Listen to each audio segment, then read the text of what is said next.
Le titre de ma prédication ce matin, c'est « La joie du Seigneur sera votre force ». La joie du Seigneur sera votre force.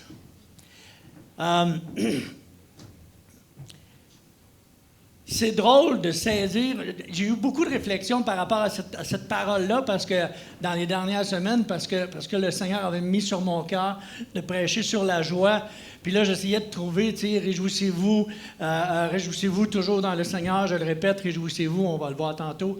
Mais il y avait comme cette notion-là de la joie du Seigneur qui est notre force à nous. Sa joie à lui est notre force à nous. Et là, j'essayais de comprendre, Seigneur, tu veux dire quoi là-dedans? C'est quoi cette histoire-là? Que ta joie puisse être notre force. Et la plupart du temps, je ne sais pas si vous saisissez, mais quand on arrive dans le temps des fêtes, on souhaite à tout le monde un joyeux Noël et une bonne année. Hein? On souhaite à tous les gens un joyeux Noël et une bonne année. Pour Noël, je ne peux rien vous souhaiter, c'est déjà passé. Mais moi, je veux vous souhaiter ce matin une joyeuse année. C'est vraiment ce que le Seigneur a mis sur mon cœur. Souhaite à mes enfants une joyeuse année. Une année 2017 qui va être remplie de sa joie.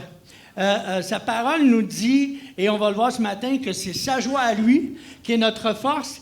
Et c'est le genre de parole que, dans un premier jet de lecture, on ne s'arrête pas vraiment à y penser et à dire comment est-ce que sa joie, la joie de Dieu, peut être ma force à moi? Comment la joie de Dieu peut devenir ma force à moi? On prend ce verset-là, puis on le voit comme une promesse. Puis là, on est là, puis on se met à prier, puis à espérer que Dieu va nous donner sa joie. Et ce que ce matin, je veux voir avec vous autres, c'est que sa joie, ce n'est pas quelque chose qu'on obtient par la prière. C'est quelque chose qu'on obtient par le salut. Ce n'est pas quelque chose qu'on va obtenir à force de demander. C'est un peu comme la vie éternelle. Quand j'ai accepté le Seigneur, j'ai obtenu la vie éternelle. Ma vie éternelle ne commencera pas quand je vais mourir. Ma vie éternelle a commencé le jour où est-ce que j'ai donné ma vie à Dieu. C'est le même principe pour la joie. La joie, ce n'est pas quelque chose qui commence ou qui est le résultat d'une demande, puis d'imprécation, puis de « Ah, Dieu, donne-moi ta joie » en pleurant. La joie, c'est quelque chose qu'on reçoit avec le salut. La joie du Seigneur, qui est notre force. Je vais boire de l'eau parce que j'ai la bouche sèche. Dans mes recherches, c'est drôle parce que j'ai trouvé plusieurs, il y en a des centaines et des milliers, mais j'en ai retenu quelques-unes des citations sur la joie. Franklin Roosevelt a dit « Le bonheur réside dans la joie de l'accomplissement et des efforts créatifs. » Le bonheur réside dans l'accomplissement, le bonheur réside dans la joie de l'accomplissement des efforts créatifs. Molière a dit c'est un bon assaisonnement de joie que de penser à ceux que nous aimons. Hein? Mère Teresa a dit la joie, c'est la prière. La joie, c'est la force. La joie, c'est l'amour. La joie, c'est un filet d'amour par lequel vous pouvez attraper des âmes. Jim Rohn, un compositeur contemporain, un auteur contemporain a dit « Les murs que nous construisons autour de nous pour garder la tristesse en dehors, gardent aussi la joie en dehors. » Oui? Ah, il est là. Excusez, j'étais un en arrière. Les murs que nous construisons autour de nous pour garder la tristesse dehors, gardent aussi dehors la joie. Greg Anderson, un autre auteur, a dit focaliser sur le voyage, pas sur la destination. La joie se trouve non pas dans l'aboutissement d'une activité, mais dans sa réalisation. toutes sortes de belles paroles, toutes sortes de belles philosophies, toutes sortes de choses qui sont hyper intéressantes à lire. Mais est-ce que c'est ça que Dieu parle quand il parle de la joie qui va être notre force? Est-ce que c'est de ça que Dieu parle quand il nous dit ça? La Bible nous dit, et on va lire ensemble Néhémie chapitre 8, versets 9 à 12, qui nous dit, Néhémie, le gouverneur, Esdras, le sacrificateur et le scribe, et les Lévites qui enseignaient le peuple, dirent à tout le peuple, « Ce jour est consacré à l'Éternel votre Dieu, ne soyez pas dans la désolation et dans les larmes. » Car tout le peuple pleurait en entendant les paroles de la loi. Ils leur dirent, « Allez, mangez des viandes grasses et buvez des liqueurs douces et envoyez des portions à ceux qui n'ont rien de préparé, car ce jour est consacré à notre Seigneur. Ne vous affligez pas, car la joie du Seigneur sera votre force. » Les Lévites calmaient tout le peuple en disant, « Taisez-vous, car ce jour est saint, ne vous affligez pas. » Et tout le peuple s'en alla pour manger et boire, pour envoyer des portions et pour se livrer à de grandes réjouissances, car ils avaient compris les paroles qu'on leur avait expliquées. Cette parole-là, la joie du Seigneur sera votre force, c'est la place où est-ce qu'on dit ça, hein, en passant. Cette parole-là arrive dans un moment où, juste pour vous mettre un peu dans le contexte, Néhémie, ou en fait tout le peuple d'Israël avait été déporté et était sous la tyrannie d'un roi extérieur. Néhémie était un des serviteurs de ce roi-là. Néhémie était un juif, un Israélite, un des serviteurs de ce roi-là, qui était aimé du roi. Et pour toutes sortes de raisons, Néhémie, à un moment donné, est venu à la connaissance que les murailles avaient été détruites, qu'il ne restait que quelques personnes qui vivaient dans Jérusalem, et dans la Judée. Et Néhémie est attristé d'entendre cette nouvelle-là, d'entendre que les portes sont détruites, d'entendre que les murailles sont détruites. Et Néhémie décide, à ce moment-là, ou pas décide, mais étant attristé, il va servir le roi, puis le roi voit son visage. Souvenez-vous de celle-là. Remarquez bien, manquez pas ce que je suis en train de vous raconter. Le roi voit le visage de Néhémie, qui est triste. Le roi lui dit, « Tu n'as pas l'habitude de te présenter triste comme ça devant moi. Qu'est-ce qui se passe? » Et Néhémie raconte au roi la nouvelle dont il a été mis au courant. Que le peuple, que les murailles sont détruites, que les portes sont détruites, que son pays de naissance est un pays qui s'en va à la ruine et à la destruction. Le roi lui demande, « Qu'est-ce que tu veux que je fasse? » « Laisse-moi aller reconstruire les portes et les murs. » Et Néhémie part avec cette mission-là de rebâtir la muraille, de rebâtir les portes de Jérusalem. OK? Ça va? Vous êtes avec moi? Restez avec moi, vous allez voir, ça devient intéressant, mon histoire. Ah, Néhémie, lorsqu'il a reconstruit les portes, lorsqu'il a reconstruit la muraille, après plusieurs épreuves, après des ennemis qui ont essayé de l'attaquer, alors que d'une main, il est en train de bâtir, de l'autre main, il se bat contre les ennemis. D'ailleurs, Dieu vous appelle à ça, hein? À bâtir d'une main et à vous battre d'une autre main. C'est jamais fini, cette histoire-là. Donc, une main au combat, une main qui est en train de se battre, une main qui est en train de bâtir, une main qui est en train de se battre. Donc, pendant que vous bâtissez l'Église, vous êtes en train aussi de vous battre. Pensez pas que vous allez passer à côté de ça. Ça fait partie de la game et on peut trouver la joie là-dedans. Néhémie a rebâti les murailles, a fait venir le peuple, a sorti la loi. Et quand le peuple entend la loi, le peuple est attristé parce qu'eux n'ont pas respecté et n'ont pas suivi la loi. Le peuple est dans la peine, le peuple est dans la tristesse parce qu'ils n'ont pas respecté la loi. Et c'est à ce moment-là que ces paroles-là arrivent. Il leur dit, « Allez, mangez des viandes grasses et buvez des liqueurs douces et envoyez des portions à ceux qui n'ont rien de préparé, car ce jour est consacré à notre Seigneur. Ne vous affligez pas, car la joie du Seigneur sera votre force. » La joie du Seigneur sera votre force. Et manquez pas la dernière partie, et tout le peuple, le verset 12, et tout le peuple s'en alla pour manger et boire, et pour envoyer des portions, et pour se livrer à de grandes réjouissances. À de grandes réjouissances, car ils avaient compris les paroles qu'on leur avait expliquées. Car ils avaient compris. Quand on comprend la parole, quand on comprend ce que Dieu veut nous dire, on trouve la joie. La joie du Seigneur devient notre force. Excusez l'émotion, c'est de valeur pour vous autres, mais moi, je suis béni.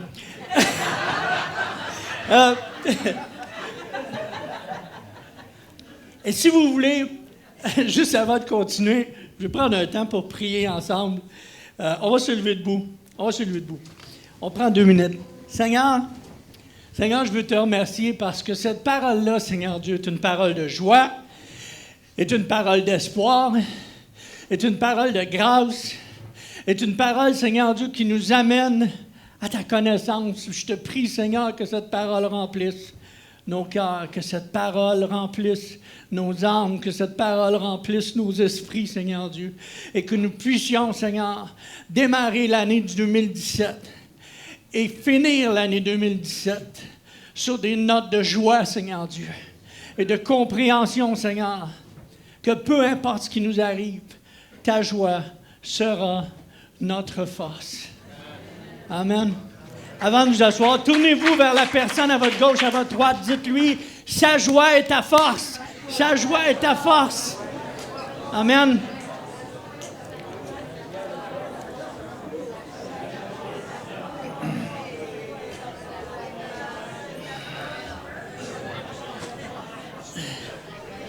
Amen.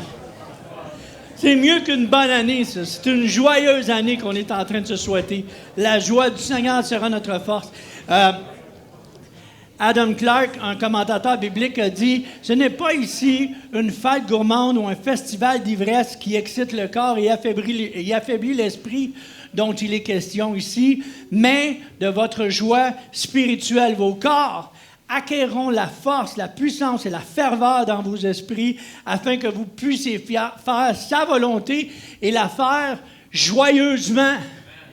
Et la faire joyeusement, la joie spirituelle, convenablement tempérée par la dépendance continue à l'aide de Dieu, la douceur de l'esprit et la méfiance de la chair, est un puissant moyen de renforcer l'âme.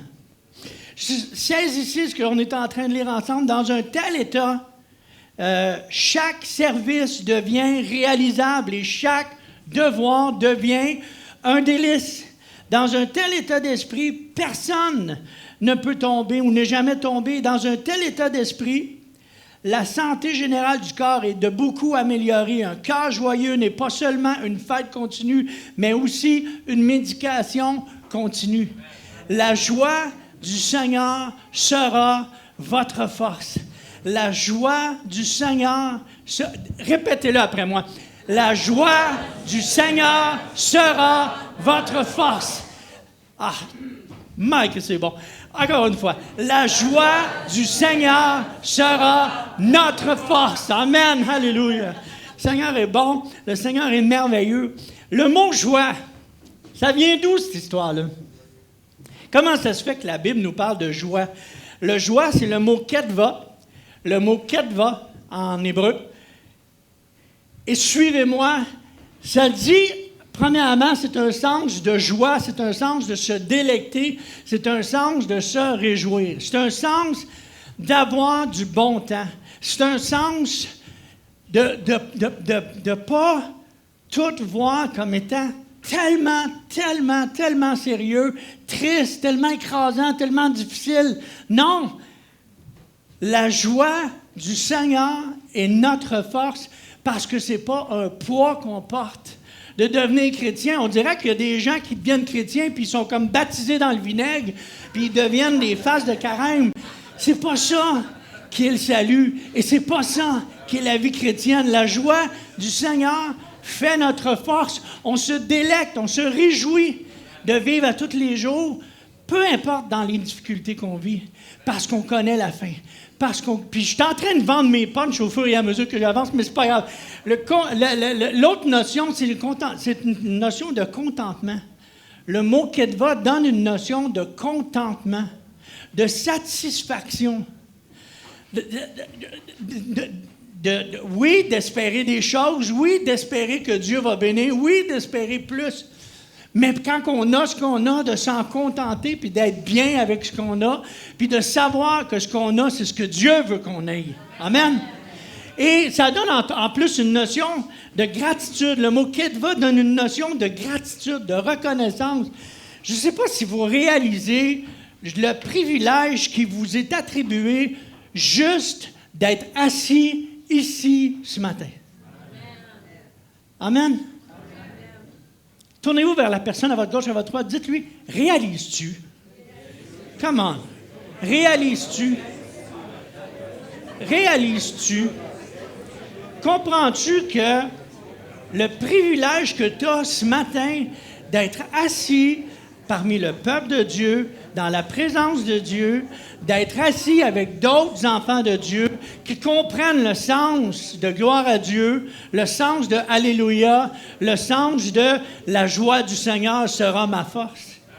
C'est juste ça, là, juste en soi. Là. Ça veut dire là, que quelque part, à un moment donné dans votre vie, là, il y a quelqu'un qui vous a parlé de Dieu, ou Dieu, d'une façon ou d'une autre, s'est révélé à vous, puis vous avez dit oui. Puis à partir de ce jour-là, depuis ce jour-là, vous avez le privilège, l'insigne honneur d'être appelé enfant de Dieu. Mais juste ça, c'est un sujet pour danser.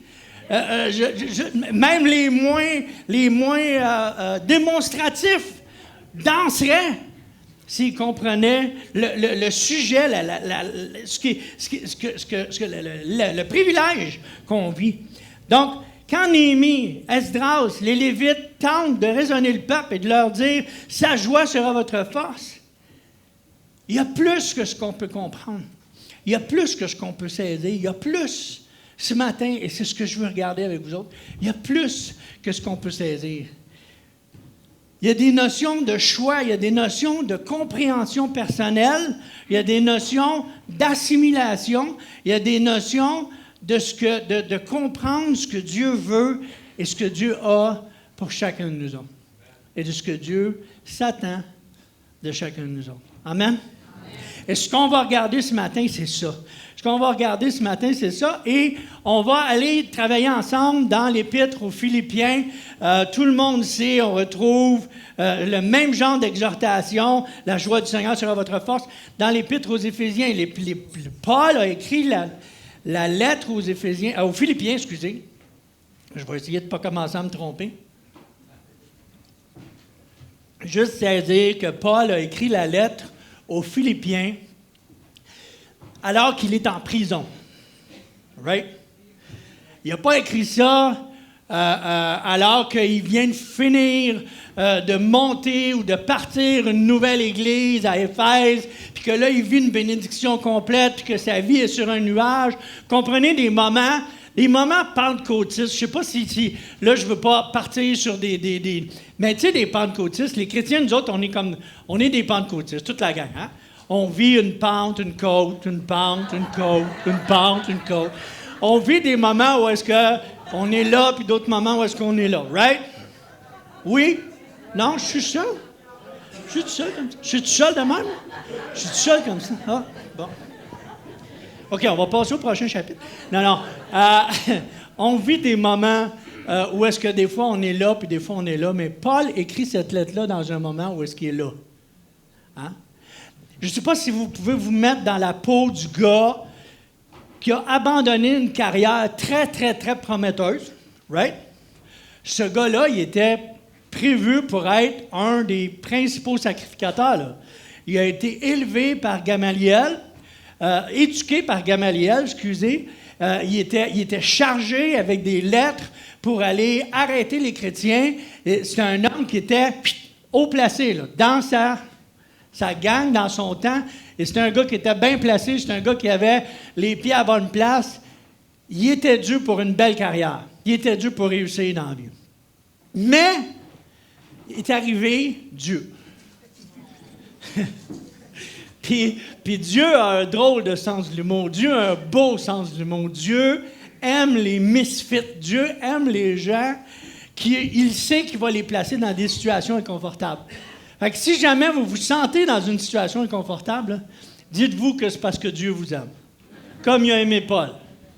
Donc, il place Paul dans des situations inconfortables. Paul a parti des églises, Paul a prêché. Il y a plein de gens qui ont donné leur vie au Seigneur sous le ministère de Paul. Mais Paul a aussi fait naufrage. Paul a aussi été mordu par un serpent. Paul aussi s'est battu, flagellé, laissé pour mort, dans la disette. Paul n'a pas juste vécu des ups, il a vécu des downs. Comme un peu nous autres, right? Avez-vous déjà? Oui? Non? Peut-être? Come on! C'est le premier de l'an! Come on! Et c'est dans ce contexte-là, alors que Paul a comme, Seigneur, tu sais, dans sa tête, ou dans notre tête, ou dans la tête de quelques-uns, puis je ne sais pas, je vais regarder en haut pour être sûr de ne pas que mes yeux restent trop longtemps sur quelqu'un de particulier, mais il y a des fois des situations qu'on vit où est-ce que c'est qu'on va avoir tendance à devenir victime de notre situation.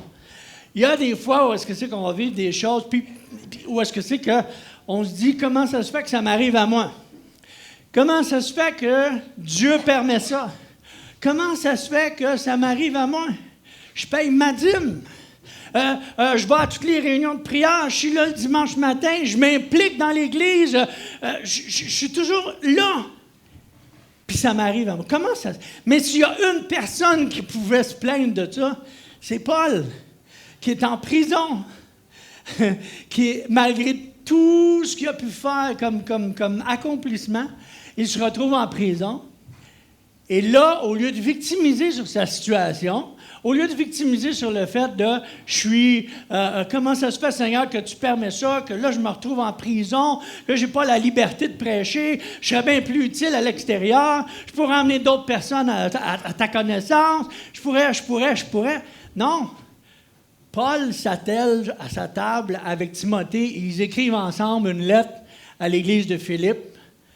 Et Paul, dans sa lettre, lui leur dira, entre autres, « Réjouissez-vous! » Toujours dans le Seigneur. Réjouissez-vous, je le répète, réjouissez-vous. Arrêtons de voir nos situations comme étant si terribles que ça. Oui, c'est pas drôle ce que vous vivez, puis ce qu'on peut vivre des fois, puis je n'essaie pas de diminuer ou d'amoindrir les épreuves qu'on peut vivre des fois. Mais il y a toujours quelque chose l'autre bord du mur. Il y a toujours quelque chose au bout du tunnel. Il y a toujours Dieu qui est là. Il y a toujours la joie du Seigneur qui sera votre force. Peu importe ce qui nous arrive. Peu importe ce que Dieu place sur notre corps. Il faut... Oui, c'est ça. Donc, 4 choses qu'on va voir rapidement ce matin, pour les 2-3 prochaines heures à peu près. Rapidement, ce qu'on va voir, non, je vais essayer de faire ça vite. Je sais que tout le monde, on est invités, on a des choses à faire. Mais juste s'arrêter. Une des premières choses que Paul nous dit dans la lettre aux Philippiens, c'est de considérer Christ. C'est de considérer... Paul nous appelle à considérer 4 choses ce matin. Mais la première chose qu'il nous appelle à considérer, c'est de considérer Christ. Ça peut paraître bizarre dans une église chrétienne où j'ai devant moi une forte majorité de gens qui croient que Jésus est leur sauveur, que le Christ est mort pour eux, qu'il est ressuscité, et que là, je viens vous dire, considérez Christ. C'est comme un peu quasiment insultant. C'est comme une petite claque en arrière de l'oreille. Tu sais, comme ton enfant que tu lui dis de faire de quoi, que de toute évidence, il était pour le faire, genre, va faire le ménage de ta chambre. Hein? C'était sûr qu'il était pour le faire. Tu n'avais pas besoin de lui dire, là. Hein? Mais, la Bible, Paul nous demande de considérer Christ. Parce que trop souvent, on a tendance à marcher. Je lisais une pensée sur le fait que des fois, il y en a qui vivent leur vie chrétienne comme dans des montagnes, dans des vallées, tu sais, des hauts, des bas, etc. D'autres qui vivent ça comme une traque de chemin de fer. Ils sont là, puis ils vivent leur vie, puis il y a Dieu proche. Hein? Dieu se tient, puis il les suit. Puis de temps en temps, quand ils en ont besoin, la traque va se croiser. Oui? Non? Je ne sais pas si vous comprenez mon image. Aujourd'hui, tout ce qu'on entend, le message qui nous est martelé, c'est de penser à soi. Le message aujourd'hui, et depuis des années qui nous est martelé, c'est de penser à soi, de vivre pour soi, d'être bien, d'être zen, d'être feng shui, d'être sushi, d'être ce que vous voudrez, mais de penser à soi et d'être bien dans ce qu'on vit. Et Paul est en prison et il écrit à l'église de Philippe pour leur dire « Réjouissez-vous toujours dans le Seigneur. » Je le répète, réjouissez-vous. J'ai entendu un sermon et j'ose pas trop en parler, mais juste rapidement, sur l'hédonisme chrétien. Et honnêtement, il semble qu'il y a un livre qui existe qui est plus véridique que ce que j'ai entendu dans la prédication que j'ai écoutée, mais dans la prédication que j'ai écoutée, tu sais, l'hédonisme, c'est le sens de l'hédonisme, c'est de rechercher le plaisir. Puis l'hédonisme, puis d'être chrétien, c'est d'avoir accepté Christ comme notre sauveur et de vivre pour les autres, right? De vivre en fonction d'emmener d'autres à la connaissance de Christ.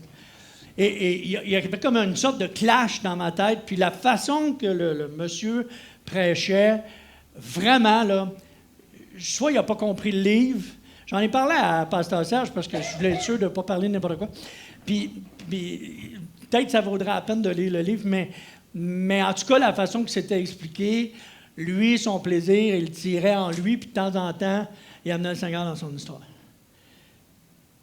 Et c'est un piège dangereux. C'est un piège dangereux. Parce que quand on fait ça, on utilise Dieu de la mauvaise façon. On utilise Dieu déjà en soi.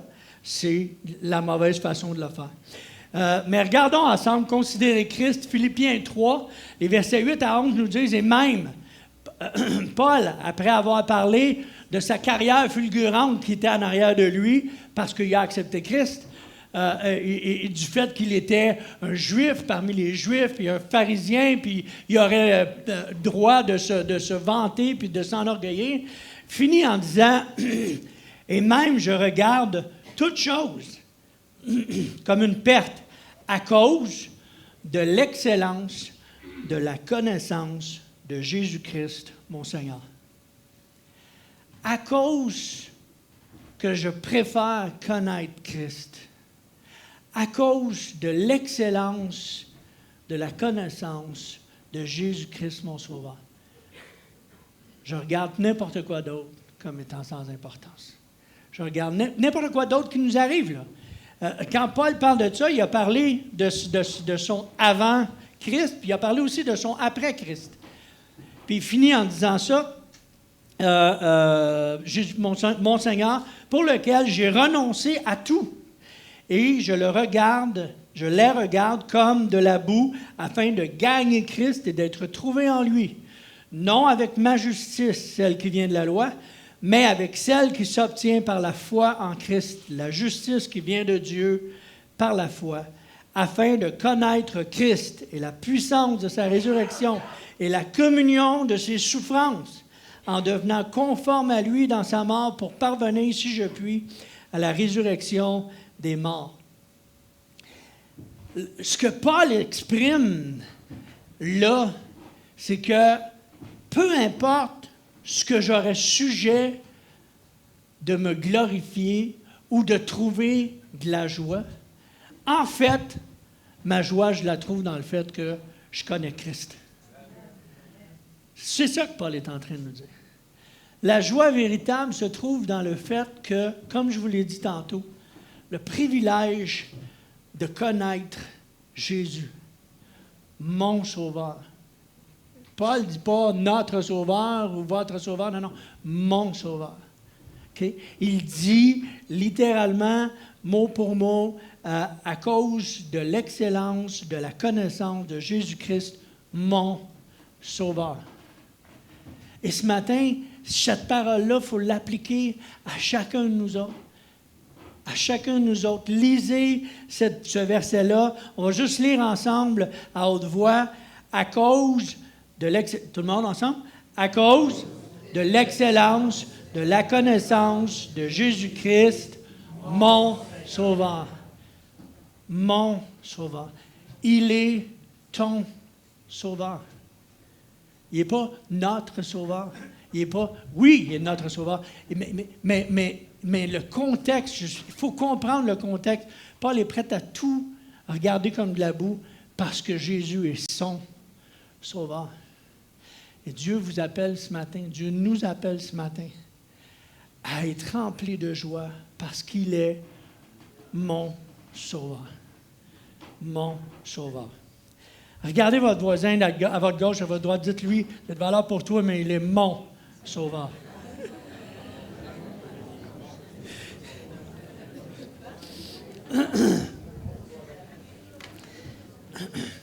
Pour la plupart d'entre nous, on a connu l'image qu'on se fait de Christ. C'est ça, hein? C'est l'image de Jésus de Nazareth, un Jésus qui est sérieux, qui est solennel, qui est focalisé sur ce qu'il est venu faire. Hein? Un Jésus axé sur la tâche. C'est ça qu'on connaît, c'est ça qu'on entend, c'est ça qui nous a été présenté. Pour d'autres, peut-être plus récemment, voir un Jésus comme ça, souriant, mais sérieux, puis focalisé sur son message. Hein? Il est focalisé sur le message qu'il est en train d'apporter. D'autres le voient comme ça. Ça, c'est un peintre qui a fait ça en passant. Très souriant, gentil, axé sur les gens. On le voit ou on l'imagine, on le perçoit comme ça. Il y en a d'autres qui le perçoivent très souriant, trop souriant même, désinvolte, puis à la limite, farceur. Il y en a qui vont le voir comme ça. Il y en a d'autres beaucoup trop souriants, insouciants, moqueurs, qui vont voir Jésus comme « Yeah, man! Hein? Jésus moderne! Yeah, man! Yeah, man! » Et moi, quand je regarde tout ça, moi, je vois Jésus qui dit « Oh, my dad! »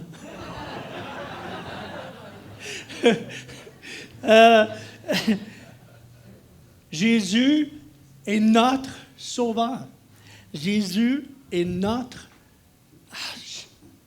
Jésus est mon Sauveur. C'est incroyable juste de réaliser, de saisir. Jésus est mon Sauveur.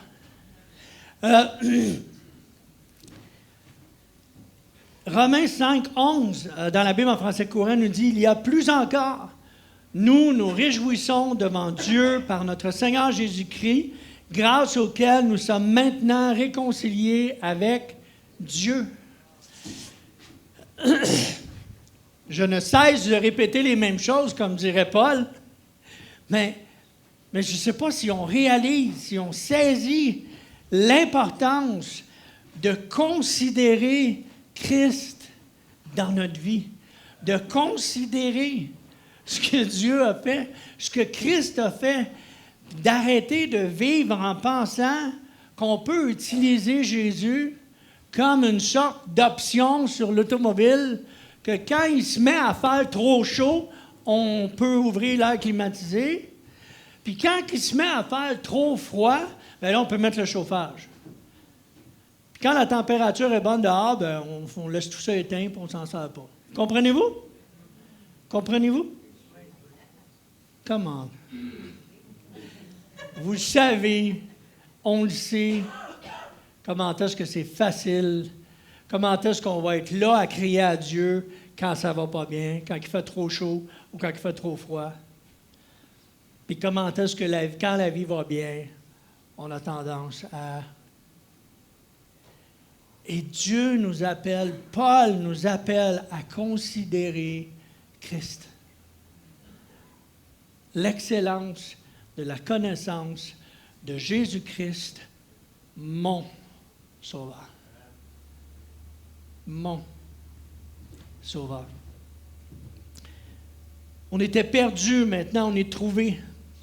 C'est une question de juste accepter l'œuvre rédemptrice de Christ et de le considérer dans nos décisions, de le considérer dans nos choix, de le considérer. Il faut comprendre qu'un des buts de la prière, le but de la prière, ce n'est pas d'obtenir de Dieu, mais c'est de s'approcher de Dieu. La prière, ce n'est pas une liste d'épicerie. Le mercredi, quand on a nos rencontres de prière, une des choses qu'on s'habitue à faire, c'est à penser les uns aux autres, puis à prier les uns pour les autres. Parce que on n'est pas... Quand on se présente pour prier, on ne se présente pas pour amener notre liste d'épicerie. On se présente pour prier parce qu'on veut s'approcher de Dieu, parce qu'on veut être connecté à Christ, parce qu'on veut saisir ce que Christ a pour nous, ce que Christ veut faire avec nous, dans notre vie, dans nos cœurs. C'est tellement important. J'insiste énormément sur le premier point parce que c'est tellement important et aussi difficile que ça peut être comme vérité à saisir. On a tendance à ne pas considérer Christ dans notre vie. On a tendance à le faire. N'importe qui est honnête va le dire. Oui, ça peut arriver des fois. Ah, je n'ai pas pensé à prier. Ah, je n'ai pas pensé à... Pas quand ça va mal. Quand ça va mal, tout le monde pense à prier. Hein? Puis quand ça va bien, tout le monde pense à remercier Dieu. Mais quand on est dans la vie du quotidien, du tous les jours, puis que là, Dieu nous appelle à continuer de le considérer, lui.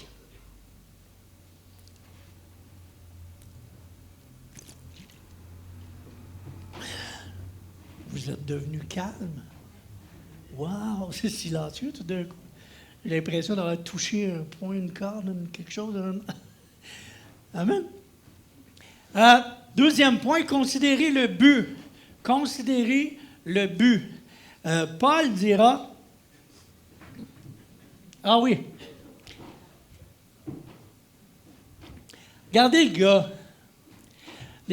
Malheureusement, l'image est comme un peu ralentie. Mais lui, il considère le but. Hein? Lui, dans sa tête, là, il est là pour... Oh, j'ai planté, j'ai perdu mon casque, mais moi, je m'en vais au but. C'est ça ma place, c'est ça mon rôle. Mon but est là. Il faut que j'aille toucher mon but avant de me faire attirer. Je ne dis pas, quand il est un peu plus rapide, j'espère que non, ça ne reviendra pas plus vite, mais c'est de voir que Paul dit sensiblement la même chose. Il dit, ce n'est pas que j'ai déjà remporté le prix ou que j'ai déjà atteint la perfection, dans Philippiens 3, les versets 12 à 14, mais je cours pour tâcher de le saisir, puisque moi aussi j'ai été saisi par Christ, par Jésus-Christ. Frère, je ne pense pas l'avoir saisi. Et là, Paul parle comme un vrai pasteur. Hein? Il dit, je fais une chose, puis il nomme deux affaires. Je fais une chose, oubliant ce qui est en arrière et me portant vers ce qui est en avant. Je cours vers le but pour remporter le prix de la vocation céleste de Dieu en Jésus-Christ. En fait, une chose, c'est je cours vers le but. Hein? Oubliant ce qui est en arrière et me portant vers ce qui est en avant. Et ce qu'il faut se souvenir, c'est oubliant ce qui est en arrière, oubliant les péchés commis qui ont été confessés, oubliant et que Dieu a pardonné, là. Oubliant les erreurs commises, oubliant les fautes qu'on a faites, oubliant même les épreuves qu'on a subies et qui sont en arrière de nous autres, oubliant les moments difficiles. Mais Paul va plus loin dans sa phrase. Je ne sais pas si vous saisissez qu'il dit « oubliant ce qui est en arrière ». Il n'y a pas de différence entre le bien et le moins bien. Paul nous appelle aussi à oublier les bonnes affaires qui sont arrivées parce qu'il y en a des meilleures qui s'en viennent. Paul nous appelle aussi à oublier tout ce qui s'est passé en arrière, tout, pour se porter vers ce qui s'en vient.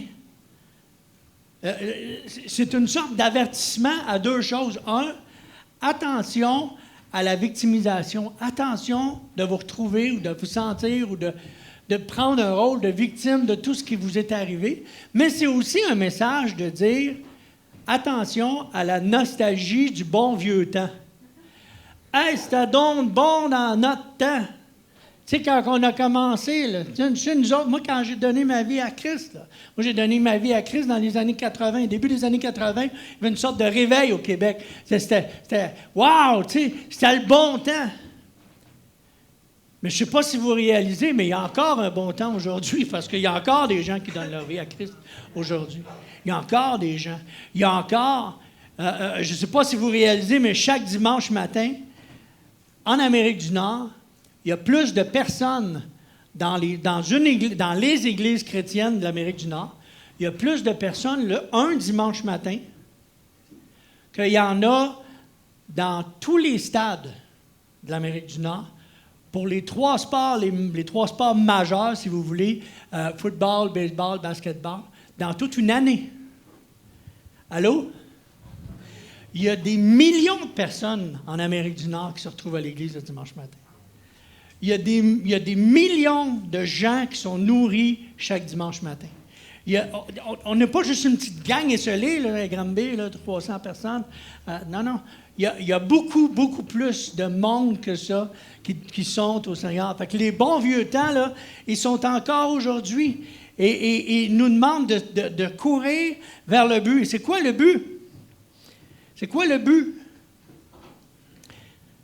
Le paresseux ne rôtit pas son gibier, mais le précieux trésor d'un homme, c'est l'activité.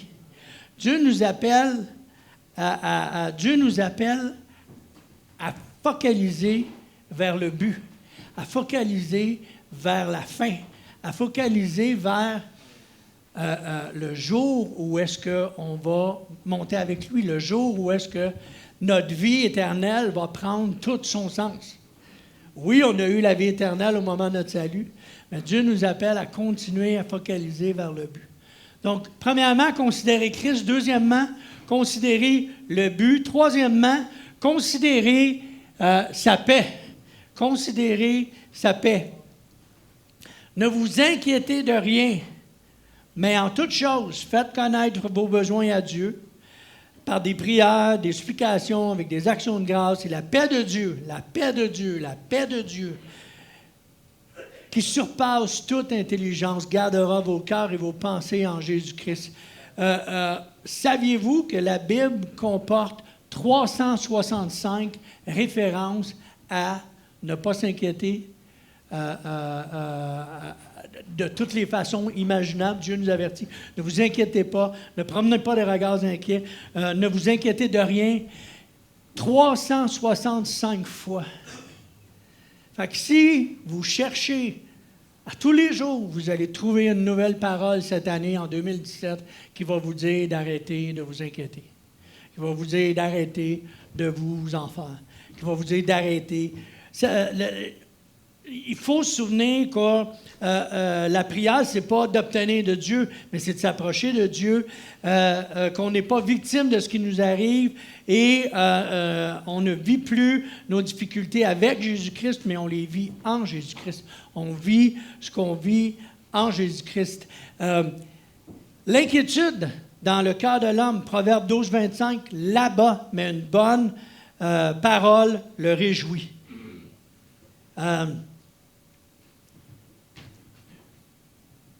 Il y a un sondage qui a été fait. 87% des gens qui ont été sondés ont crainte d'une maladie grave, qu'il leur arrive une maladie grave. Et 0,9% ont une maladie grave ou finissent par avoir une maladie grave. 72% des gens craignent de se faire agresser un jour dans leur vie et 2,1% d'agression. Les 80% des gens ont peur d'un accident de la route, s'inquiètent qu'il pourrait leur arriver un accident de la route. Seulement 1,5% ont réellement un accident de la route. 77% des gens s'inquiètent de tomber sur le chômage. 9,1% tombent sur le chômage. 97,2% des inquiétudes que vous avez n'arriveront jamais. Arrêtons de nous inquiéter. L'inquiétude dans le cœur de l'homme, là-bas. L'inquiétude dans le cœur de l'homme, là-bas.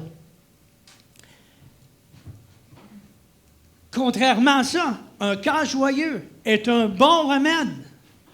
Un cœur joyeux, mais un esprit abattu dessèche les eaux. Marc 10, les versets 14 et 15 nous dit, Jésus, alors que les disciples voulaient éloigner les enfants, Jésus, voyant cela, fut indigné et leur dit, « Laissez venir à moi les petits-enfants et ne les empêchez pas, car le royaume de Dieu est pour ceux qui leur ressemblent. Je vous le dis, quiconque ne recevra pas le royaume de Dieu comme un petit enfant, n'entrera pas, n'y entrera point. » Jésus est en train de dire, littéralement, là, si tu n'es pas comme un enfant, si tu ne réagis pas ou si tu ne réalises pas comme un enfant est enseignable. Vous savez, les enfants ne sont pas orgueilleux. Les enfants, ils se laissent enseigner. Les enfants, ils veulent apprendre. Nous, on a l'impression qu'on en sait des choses. Nous, on a l'impression qu'on en sait des affaires.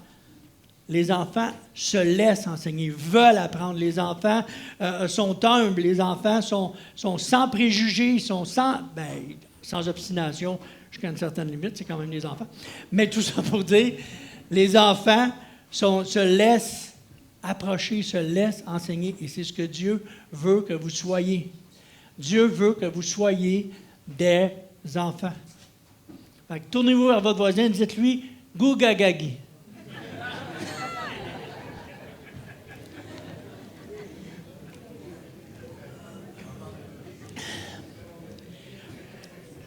Un cœur joyeux rend le visage serein, mais quand le cœur est triste, l'esprit est abattu. Avez-vous déjà remarqué comment est-ce que le visage d'une personne qui est sérieuse et soucieuse et inquiète et sombre par rapport à une personne, la même personne qui sourit, le simple fait de garder un cœur joyeux, le simple fait de considérer la paix que Dieu nous donne, fait en sorte que notre visage s'éclaire, que notre visage détonne.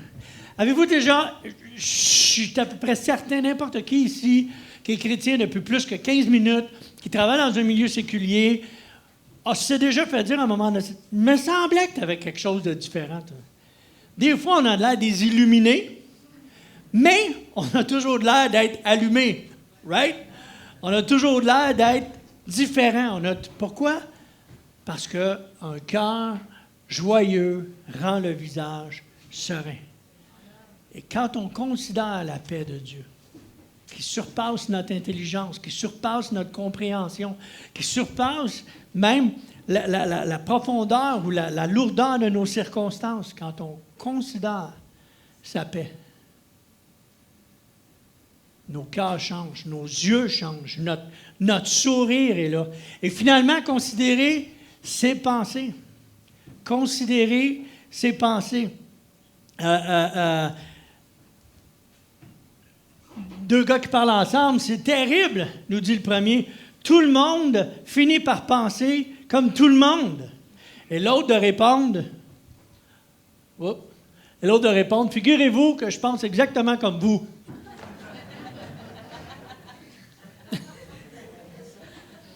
Hein? La pression aujourd'hui est beaucoup sur le fait d'adapter la pensée de Christ à celle du monde. Hein? C'est comme s'il ne faut pas détonner, il ne faut pas choquer. Faut pas, fait qu'on remplace le mot péché par le mot erreur. On remplace l'expression, on utilise l'expression changer au lieu de l'expression se repentir. Aujourd'hui, on parle du christianisme comme un choix de vie parmi tant d'autres. C'est ce qu'on entend. On entend que toutes les religions sont bonnes. Non! Non! Il n'y en a pas une, en fait. La seule religion pure, selon la Bible, c'est de s'occuper des œuvres et des orphelins et de se préserver des souillures du monde. That's it. C'est la seule religion pure. Fait que n'importe qui essaye de vous associer à une religion, arrêtez de dire « Ouais, moi, je suis... Non. Moi, je ne suis pas un pentecôtiste. Moi, je ne suis pas un baptiste. Moi, je ne suis pas un évangélique. Non. Moi, je suis un chrétien. Moi, là, je m'en allais en enfer. Et Christ a sauvé mon cœur. C'est ça, la vérité. C'est ça. Et ça détonne et ça choque. Mais ça fait toute la différence quand on est capable de dire « Je ne suis pas juste un évangélique. Oh, moi, je vais à l'église le dimanche. » Le grand Dieu dans le ciel, ou le big guy in the sky, ou mon chum en haut. Non. C'est Dieu, puis il n'a pas besoin de surnom. Puis le fait que vous soyez chrétien n'a pas besoin non plus d'être adouci par quoi que ce soit. Parce que vous êtes chrétien, vous devez être doux. Vous êtes pris avec ça, que votre douceur soit connue de tous.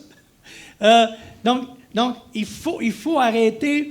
Il faut considérer la pensée de Dieu. Oui, c'est vrai qu'on motive, mais c'est plus que de la motivation. C'est vrai qu'on pense positivement, mais c'est plus que de la pensée positive, ce qui se passe dans une église. C'est vrai qu'on encourage, mais c'est plus que de l'encouragement. C'est vrai qu'on se réunit et qu'on communie ensemble, mais c'est plus que juste une communion. C'est une fraternité. C'est le peuple de Dieu. On était voués à l'enfer, puis Dieu est venu nous sauver. Come on! Il y a quelque chose qui est absolument différent de tout ce que le monde peut proposer. Il y a le salut de nos âmes. Il n'y a personne dans toute sa pensée positive, dans tout son feng shui, puis dans tout son sushi, qui peut présenter ça. Le salut de ton âme qui s'en allait en enfer. Et Dieu, dans son amour, a envoyé son Fils, afin que quiconque croit en lui ne périsse point. Il y a quelque chose d'essentiellement spirituel qui se passe à l'Église. Vous êtes les enfants de Dieu. Tournez-vous vers la personne à votre gauche, à votre droite, dites-lui, « Come on, t'es un enfant de Dieu. T'es un enfant de Dieu. » Au reste, frère, que tout ce qui est vrai, tout ce qui est honorable, tout ce qui est juste, tout ce qui est pur, tout ce qui est aimable, tout ce qui mérite l'approbation, ce qui est vertueux et digne de louange, soit l'objet de vos pensées. Ce que vous avez appris, reçu et entendu de moi, et ce que vous avez vu en moi, pratiquez-le, et le Dieu de paix sera avec vous. Il faut arrêter de se nourrir, de nourrir nos pensées de tout ce qui est faux, déshonorable, pas juste, pas pur, détestable, ce que Dieu approuve pas, ce qui manque de vertu, ce qui n'est pas digne de louange. Il faut arrêter en tant qu'enfant de Dieu en 2017 de se nourrir de choses qui nous éloignent des pensées de Christ, des pensées de Dieu. Je ne sais pas si vous saisissez, en terminant, j'aimerais que les musiciens reviennent, tout le groupe s'il vous plaît, et je veux qu'on termine sur une note de joie. Je veux pas qu'on retienne puis qu'on se souvienne de Gilles nous a dit qu'on vivait, on n'était pas juste puis on n'était pas fin puis on n'était pas... Non. Gilles vous a dit arrêtez de vous nourrir de ça et nourrissez-vous de ce qui est bien, de ce qui est juste, de ce qui est honorable, de ce qui est pur. On va se lever ensemble. Philippiens 4 encore, les versets 11 à 13 nous dit « Ce n'est pas en vue de mes besoins que je dis cela, car j'ai appris à être content dans l'état où je me trouve. Je sais vivre dans l'humiliation et je sais vivre dans l'abondance. En tout et partout, j'ai appris à être rassasié et à avoir faim, à être dans l'abondance et à être dans la disette. Je puis tout par celui qui me fortifie. » On peut tout. Tournez-vous vers la personne à votre gauche, à votre droite. Dites-lui « Je peux tout. Je peux tout. Par celui qui me fortifie. » On commence à jouer. Le Christ est ma joie. Oui, Christ est ma joie. On finit sur une note joyeuse ce matin. Et je veux que vous preniez le temps. Église Fusion. Je veux que vous preniez le temps ce matin, alors qu'on va chanter ce cantique-là, ce chant-là, Christ est ma joie. Je veux que vous preniez le temps de vous souhaiter la joie de Christ en 2017, la joie de Dieu en 2017. Que l'année 2017 soit une année marquée par la joie. Que l'année 2017 soit dans vos cœurs une année où votre cœur va être imprégné. Votre cœur va être comme, comme un fer rouge, un fer pour marquer les chevaux. Là. Bon, bien, que votre cœur soit imprégné avec un vrai cœur. Brûler, la joie de Christ sera ma force. La joie du Seigneur sera ma force. Amen.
Tu es notre joie, Seigneur Dieu.